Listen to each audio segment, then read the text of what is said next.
लेकरं घरी आहेत आणि एक्स्ट्रा काम लागणार नाही असं तर कधी होतच नाही. तर अवनीला इतर काहीतरी खावं असं वाटत होतं, तर तिला म्हणलो मी वाळा चिवडा करून देते चल तुला. तर लगेच इथं वाळा चिवडा करायला घेतला. तुम्ही ह्याला भेळ पण म्हणत असाल, पण मी तर ह्याला वाळा चिवडाच म्हणते.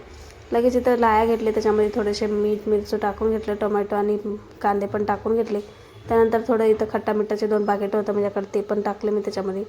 ह्याच्यात तुम्ही चाट मसाला पण टाकू शकता. माझ्याकडे आता नव्हतं तर मी टाकलं नाही. खूप टेस्टी लागतं चाट मसाला टाकल्यानंतर.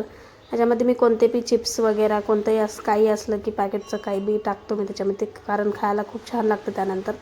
मग ते तर झालं होतं दुपारचं. आता लगेच संध्याकाळची वेळ झाली होती, तर म्हणलं आता उशीर झाला स्वयंपाक बनवायला, तर लगेच खिचडीच बनवून टाकते.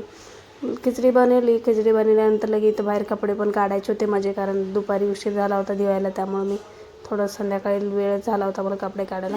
कपडे काढजो पतर खिचडी पण शिजून रेडी झाली होती. मग लगेच आम्ही जेवायला घेतलं, कारण संध्याकाळी लवकर जेवून लवकर झोपी घातल्या लेकराला की सकाळी लवकर उठतात ते, नाहीतर स्कूलला जायला खूप नखरे चालू असतात त्यांचे. इथं त्या दोघांचं चालू होतं की खिचडी भारी झाली म्हणून. चला